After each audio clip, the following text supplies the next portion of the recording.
comment comment sont maintenant vos relations? Ça a pu se tisser un lien.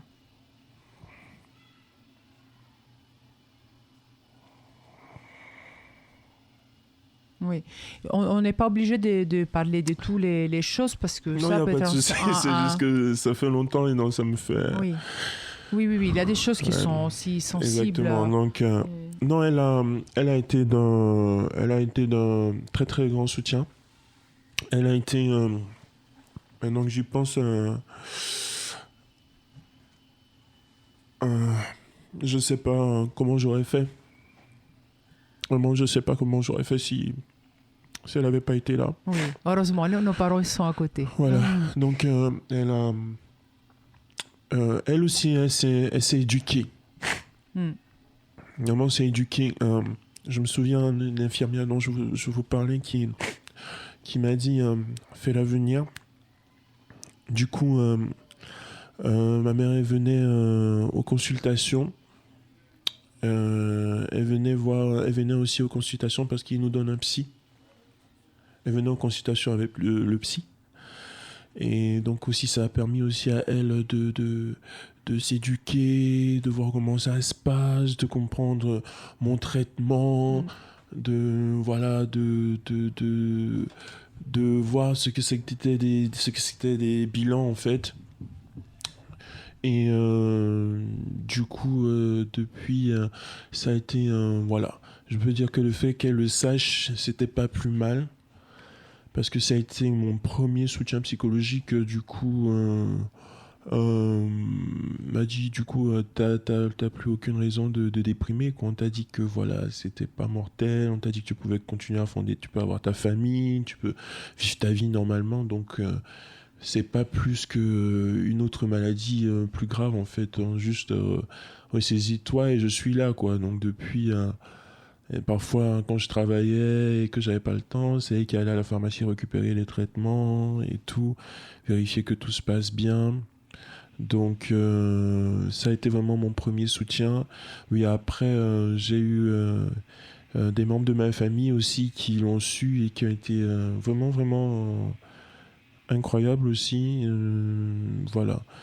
Je veux pas dire que c'est le truc dont on parle lors du repas de Noël, mais c'est toujours un petit ça va, tout se passe bien. Et parfois, le simple fait aussi de ne pas en parler, c'est de se dire que voilà, tout se passe bien et que voilà, on n'a pas besoin d'en parler, c'est pas plus grave que ça. Donc j'espère que tout se passe bien dans ta vie et tout. Au contraire, plus préoccupé de savoir que les choses vont bien dans ma vie psychologiquement en fait et tout. Certains amis, j'en en parlais à certains amis.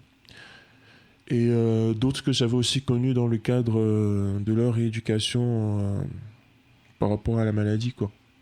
C'est là où on s'est connus et qu'on est resté en contact et tout.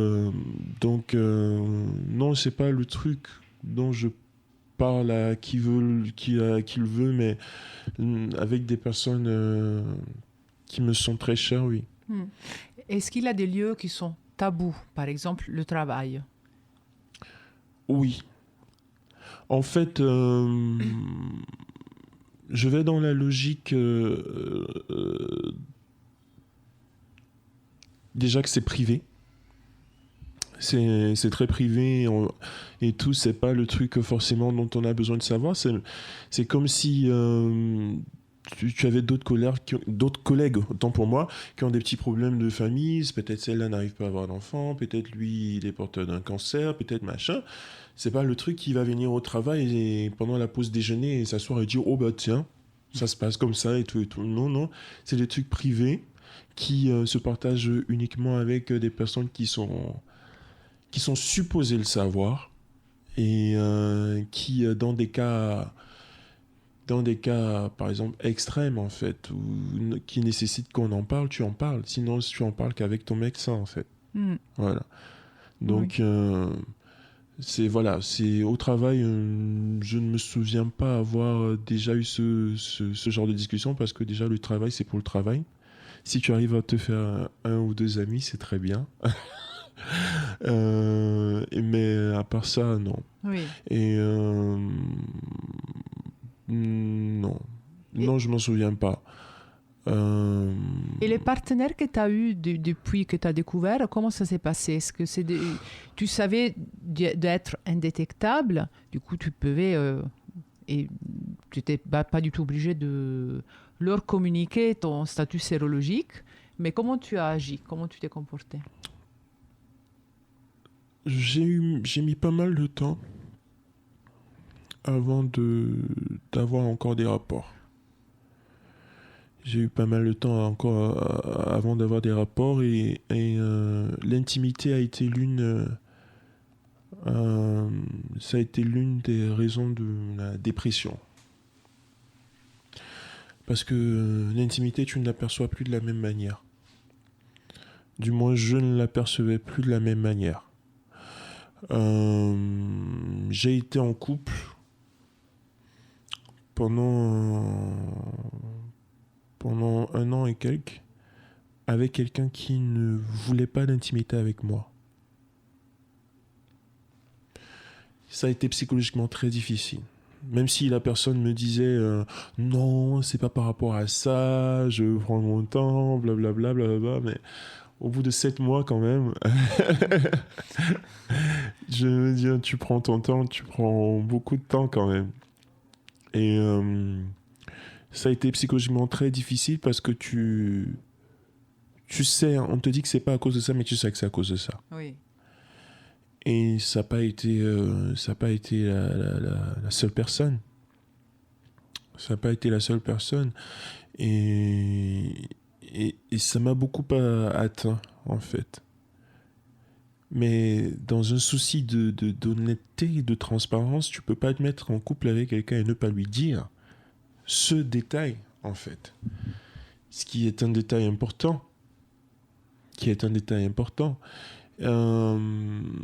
D'aucuns va te dire ouais, je vais même aller voir les docteurs avec toi, je vais aller essayer de faire des trucs avec toi, mais je sais pas comment expliquer ça, mais tu sais parce que j'ai été avec une personne qui était séronégative et qui par contre ça ne l'affectait pas, et tu vois la différence. Avec lui. Par contre on s'est séparés pour d'autres raisons, mais tu voyais cette différence là. Et donc maintenant, chaque fois que avant, parce que je suis avec un partenaire qui est aussi séropositif, mais ce qui faisait qu'avant d'entamer une quelconque relation, tu as toujours des appréhensions. Tu vas toujours à tâtons.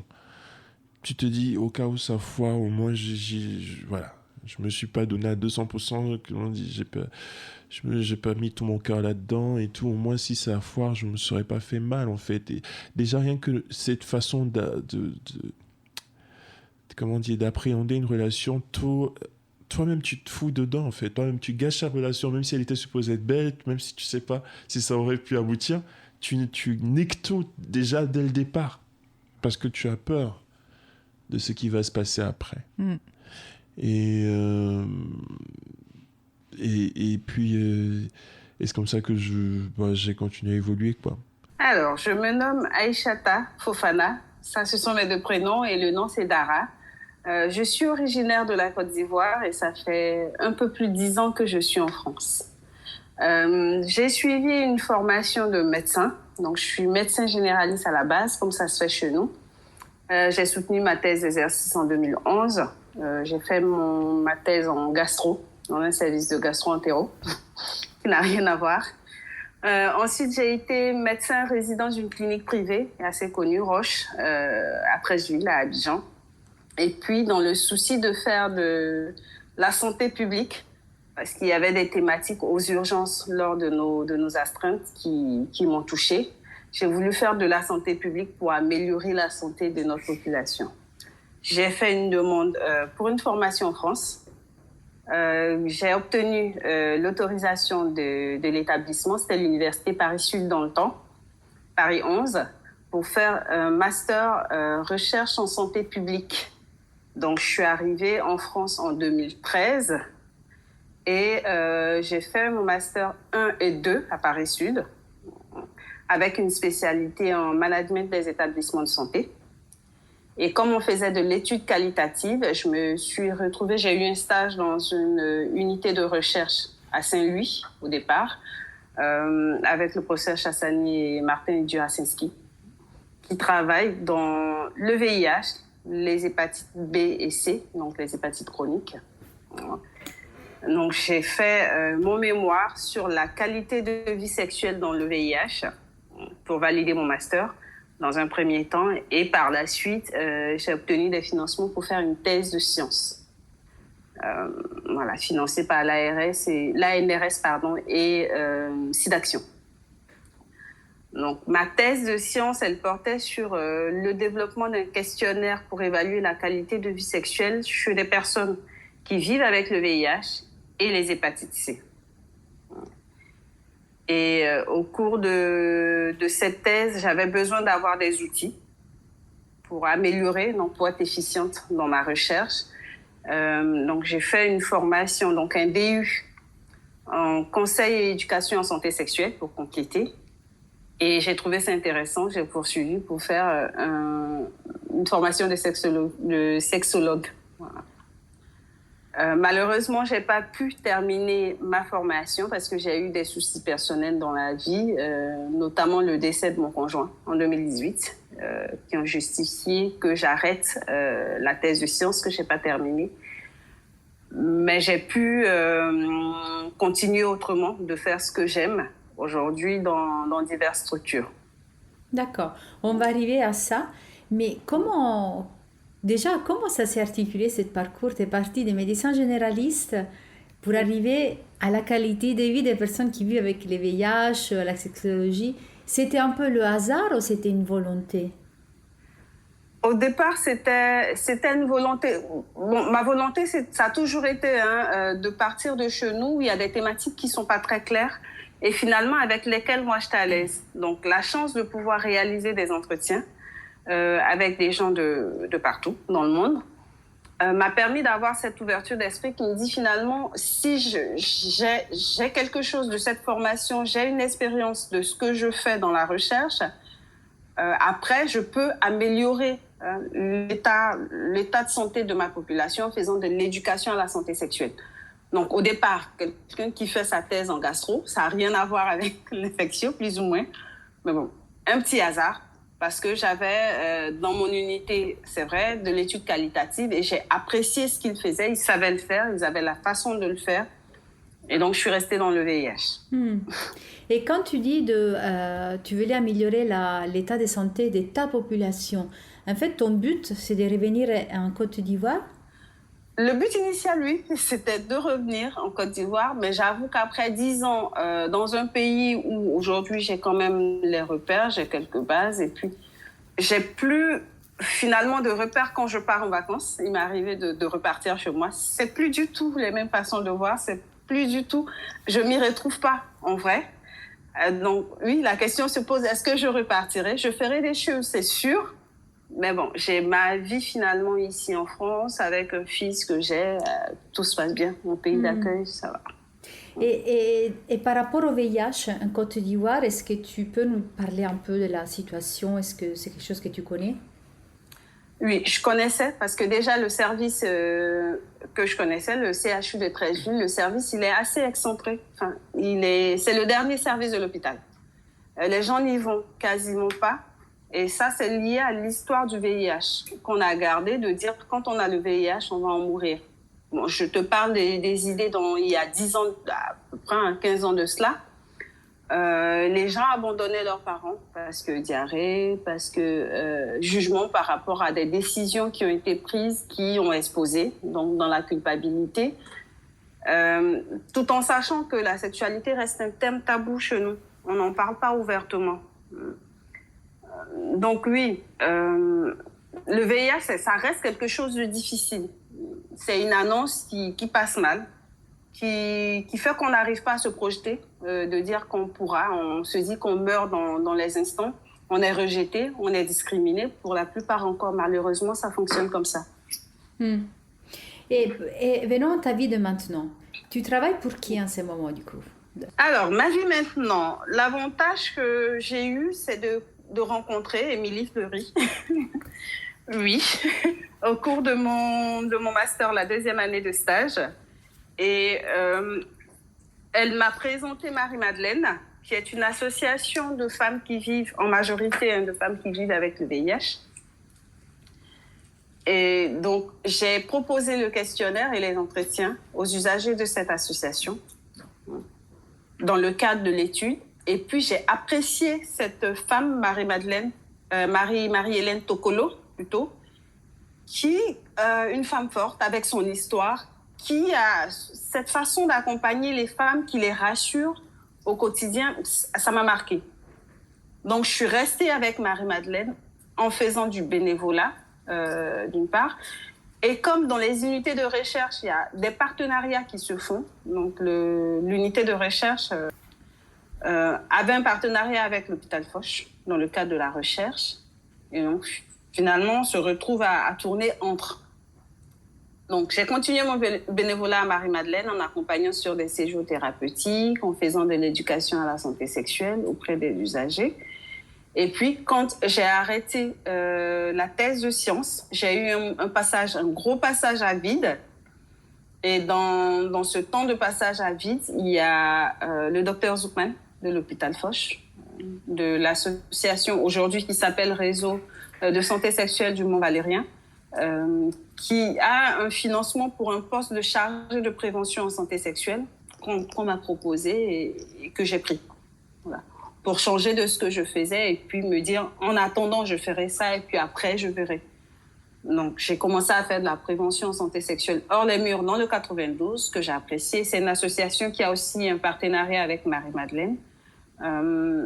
Et puis, j'ai une collègue qui est médecin, infectiologue, dans le 60, qui a aussi travaillé avec David Zoukman à l'hôpital Foch, qui aujourd'hui a son propre compte dans le 60, qui fait pas mal de prévention dans la zone, parce qu'il y a un vide, il n'y a pas de Cégide, c'est assez loin, c'est une population précaire, qui m'a proposé de la rejoindre sur un mi-temps, toujours sur un mi-temps, pour faire de la prévention et construire avec elle le pôle de santé femmes, prévention aux femmes.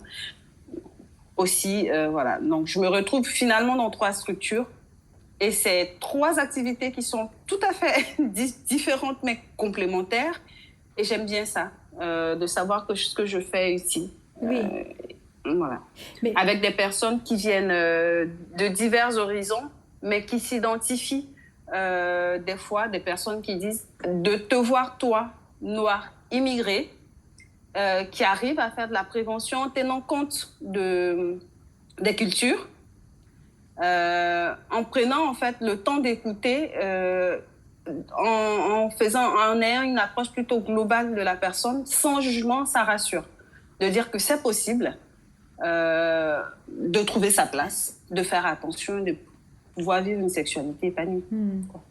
Du coup, tu veux dire qu'en plus de ta formation, de ce que tu apportes, c'est aussi toi-même en tant que personne qui parle à ces femmes. Oui, tout à fait. Parce que je suis passée, pas dans ma vie personnelle, forcément, j'ai eu des difficultés, mais j'ai cette culture aussi que je ramène, parce que la culture, ça nous définit une personnalité. Donc, je l'ai. Et donc, quand j'aborde des sujets, c'est pas des choses que j'invente, c'est des choses que j'ai vécues ou que je connais pour avoir côtoyé ou d'être originaire de ces zones. Et donc, quand j'en parle sans jugement, mais en expliquant que c'est comme ça. Je ne refute pas, mais ça fait partie des choses qu'il faut prendre en compte pour accompagner au mieux. Mais tu disais c'est 3 choses différentes, mais quand même les fils rouges, c'est quand même les femmes, c'est quand même la prévention. Tout à fait. Est-ce que tu veux nous dire un peu, est-ce qu'il y a des choses un peu dans ta vie, du coup, et j'imagine elle est très chargée, tu as beaucoup d'activités. Est-ce qu'il y a des épisodes qui t'ont marqué, des situations que tu vis? Oui. Il y a des situations tous les jours qui me marquent. J'ai en mémoire cette femme que j'avais reçue en entretien, qui venait à la base pour une question d'infection récidivante, d'infection génitale récidivante. À la base, c'était ça. Et donc, elle a eu des traitements, pas mal, pour traiter, mais en fait, ça revenait à chaque fois. Et elle était originaire de la Guinée, un pays d'Afrique subsaharienne. Et je sais que dans ces zones, par exemple, pour la toilette génitale, on a tendance à mettre pas mal de choses dans le sexe. J'ai essayé de poser la question de façon désintéressée, en fait, sans jugement, parce que c'est ça le plus difficile de dire. C'est vrai, j'ai constaté que tu as pris ci, tu as pris ça. Ce sont des traitements qui sont très bien. Mais moi, j'ai besoin de savoir pourquoi à chaque fois ça revient. Donc, on va parler un peu de nos histoires de femmes. Quand tu fais ton nettoyage, tu fais comment? Et là, quand on dit je mets du Vicks, je sais pas si tu vois ce que c'est. Non. Le Vicks, c'est cette pommade mentholée qu'on utilise pour voilà, le Vaporub. Oui, en fait, j'avais compris, mais j'espérais de ne pas avoir bien compris. D'accord. Si, tout à fait. J'utilise du Vaporub dans mon sexe qui me permet de dire non, en fait, quand j'ai pas envie d'avoir des relations sexuelles. Je demande, oui, c'est vrai que bon, lui, ça pique, mais toi, comment tu le ressens? Mais avec le sourire. J'ai essayé de banaliser, en fait. Elle me dit non, mais moi, le plus important pour moi, c'est que lui, si ça brûle, qu'il n'a plus envie, ça me suffit. Moi, je supporte, je prends sur moi. Oui. Donc, dans cet échange, on se dit, le savoir dire non, c'est une attitude. Parce que s'il faut se faire souffrir pour dire non simplement à l'autre, bon, il y a quelque chose à travailler. Il y avait déjà ça, mais au-delà, c'est l'idée de dire qu'on arrive finalement à mettre le doigt dans le sexe pour nettoyer. C'est à ça souvent que j'amène, de dire oui, il faut que ce soit sec, il faut que ce soit propre, parce que la glaire, c'est sale. Il ne doit pas avoir. Et quand j'essaie de déconstruire, en fait, de dire, tu sais, il faut que là-bas reste mouillé, parce que quand c'est mouillé, ça facilite les frottements, quand on a envie, bien entendu. Et que le consentement, voilà, la notion, c'est de dire je suis d'accord et que tu es d'accord pour faire quelque chose ensemble. Et que le corps aussi va suivre l'imaginaire, finalement. Et donc, ça facilite ces frottements qui vont moins t'exposer parce que quand ça glisse, ça déchire pas, déjà. Et quand ça déchire pas, ben, il n'y a pas de plaie. Et puis, si le mental aussi est pour, c'est qu'on va aimer ce qu'on fait, on va pouvoir prendre du plaisir. Et là, ça revient à cette question de dire, mais la femme n'est pas censée avoir du plaisir. Parce que la femme, elle a été éduquée pour donner du plaisir à un homme. Et donc, elle doit tout faire dans ce sens-là. Et tu vois, le simple fait d'échanger sur des infections récidivantes, tu vois un peu où ça nous amène finalement à dire il y a de l'éducation à la santé sexuelle à faire là.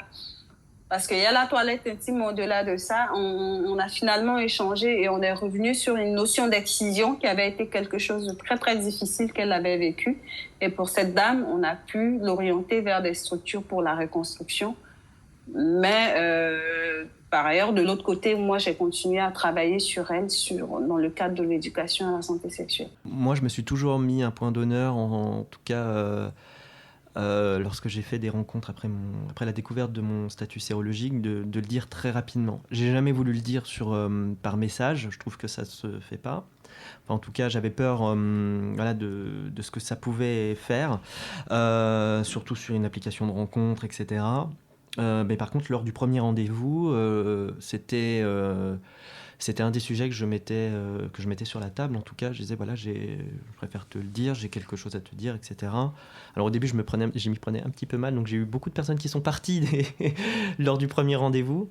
Mais au moins, voilà, je libérais la chose tout de suite, et je trouve que c'est beaucoup mieux. Parce que c'est un poids, mine de rien. Enfin, en tout cas, moi, à l'époque, c'était un poids. Et de le dire tout de suite, ça me permettait voilà, de me projeter de voir si ça pouvait coller ou pas. Et c'est vrai que avec Jérôme, quand on s'est rencontrés, il y a eu très vite une très belle alchimie qui s'est installée. Je me suis senti très, très à l'aise, alors de par aussi nos parcours et de comment on est. Et c'est vrai que je lui ai dit très, très rapidement et sans crainte. Et si bien que maintenant, c'est quelque chose qu'on ne parle pas, enfin très peu. Et c'est même pas un sujet entre nous. Ça n'impacte pas notre vie de couple. En tout cas, le fait que je sois séropositif, moi, de ma fenêtre à moi, ça ne l'impacte pas. Et je trouve ça très bien parce qu'en fait, j'ai l'impression je sais qu'il est là, je sais que je suis séropositif, bien entendu, mais ça ne me prend pas toute la tête, quoi. Et Jérôme, toi, tu as eu besoin d'un petit moment pour te renseigner, ou c'est Sébastien qui t'a expliqué, t'a dit je suis indétectable, c'est des choses qu'il t'a parlé déjà. Comment c'était pour toi? Alors moi j'étais déjà quand même assez aguerri du sujet, alors parce que j'ai des amis autour de moi qui sont séropositifs aussi, donc sur lesquels j'ai voilà, notamment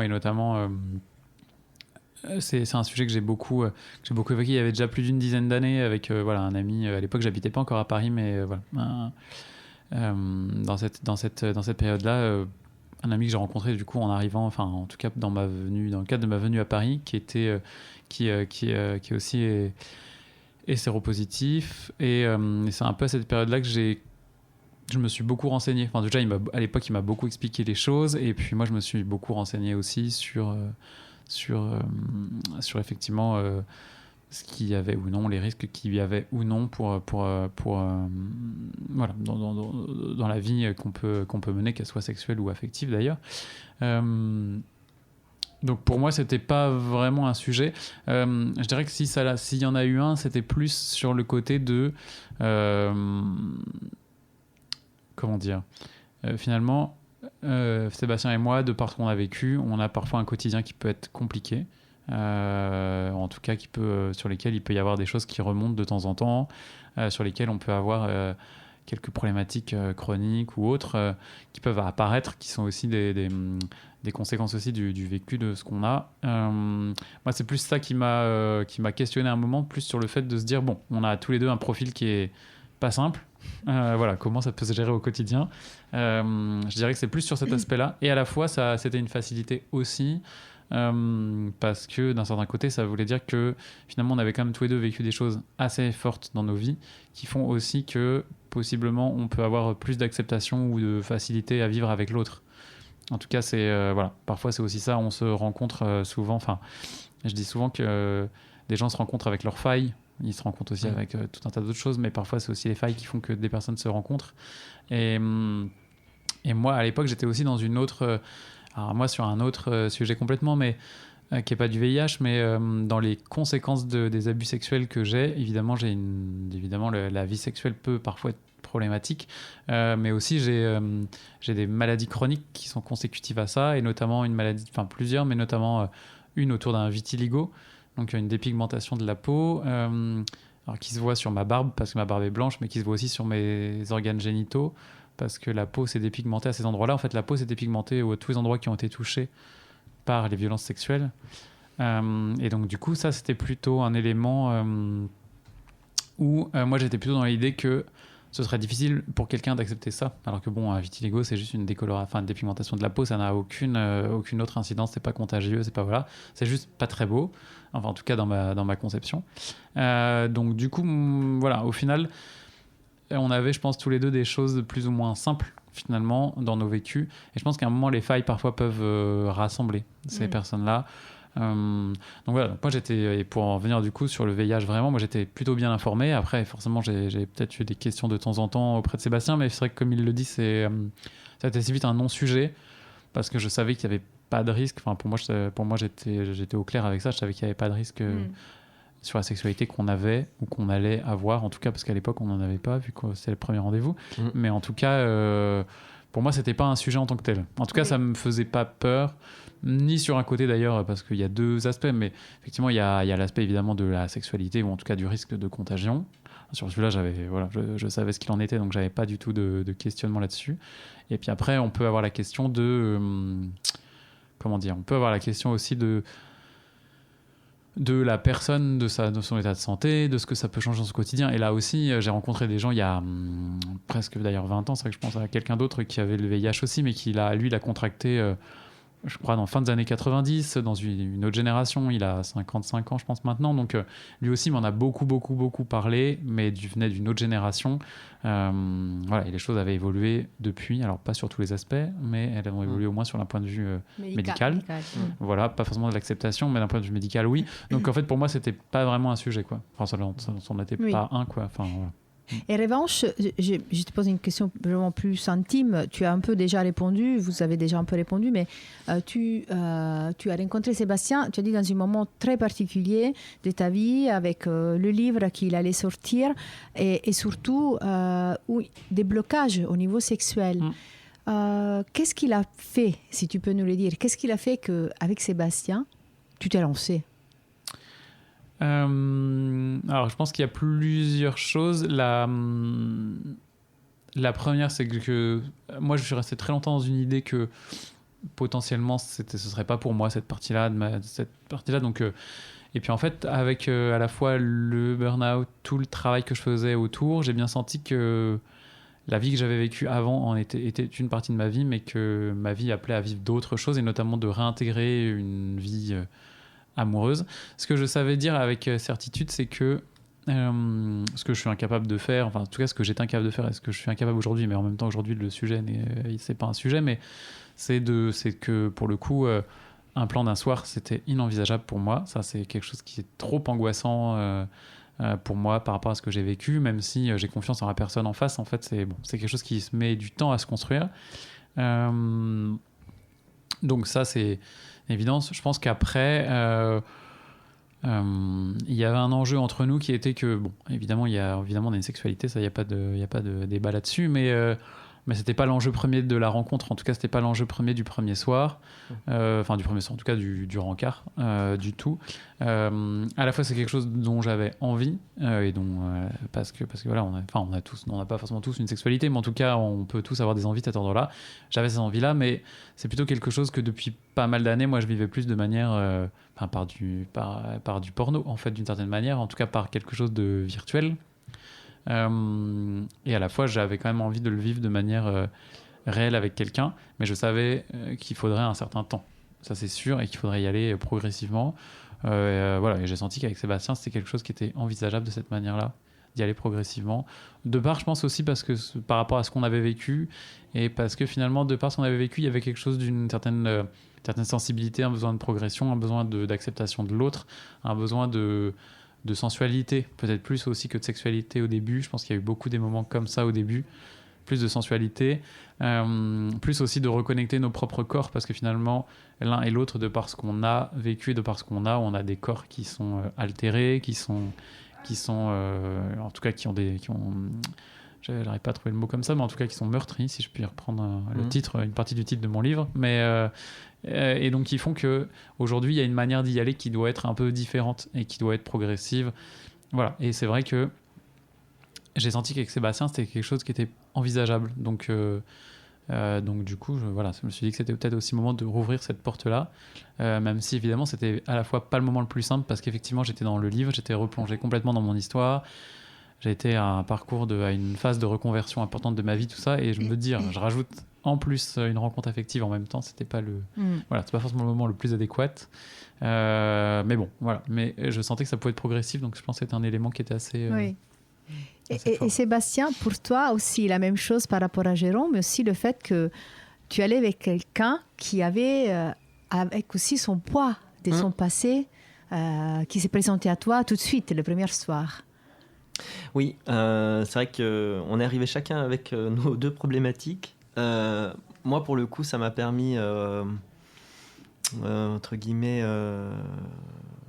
je sais pas, j'arrive pas à trouver le mot, mais en tout cas, me sentir moins différent, en fait. Vu qu'on n'en avait pas parlé avant la première rencontre, je ne savais pas de quoi il retournait. Et du coup, ça m'a permis aussi, voilà, de se dire, en fait, je suis pas tout seul, en fait, à aussi avoir ce type de... avoir une problématique comme ça, c'est quand même 2 sujets différents, mais quand même, il y a, comme tu disais, il y a quand même des résonances, que ça soit sur nos corps, etc., sur la manière de vivre, etc. Et si bien que ça m'a donné confiance aussi pour avancer dans la relation, parce que je pense que avant qu'on se rencontre avec Jérôme, j'avais eu une histoire avec un autre garçon. Je lui avais annoncé très vite aussi, je crois, au premier rendez-vous, oui. Et j'ai senti qu'il y avait quand même un blocage, parce que c'était aussi beaucoup de questions sur comment on pouvait avancer ensemble, etc. Et le fait que quand on s'est rencontré avec Jérôme, qu'on est arrivé chacun avec nos 2 problématiques, je me suis senti plutôt serein, mine de rien. Ça a été assez progressif. Ça s'est pas fait tout de suite. On a pris le temps. Et aussi, faites-le prendre le temps, tous les 2. Ça nous a permis aussi de prendre confiance en nous, j'ai trouvé, de se construire. Chacun à notre rythme. Et encore maintenant, des fois on n'est pas peut-être en phase sur certains sujets, mais dans notre vie de couple, mais on arrive bien à s'équilibrer. Et surtout, l'une des principales forces, je dirais, de notre couple, un des principaux moteurs, c'est notre écoute. On s'écoute tout le temps, on parle. C'est tout qu'il y a quelque chose, on parle. Et c'est vrai que c'est, mine de rien, c'est l'essentiel en fait. Oui.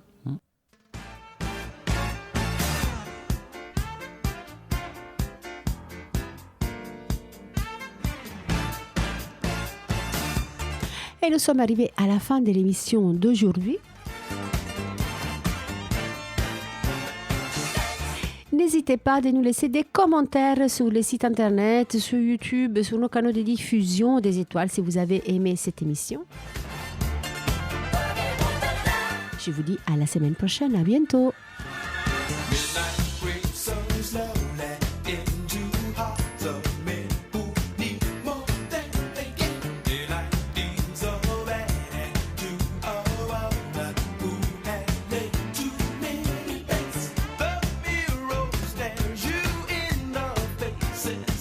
Baby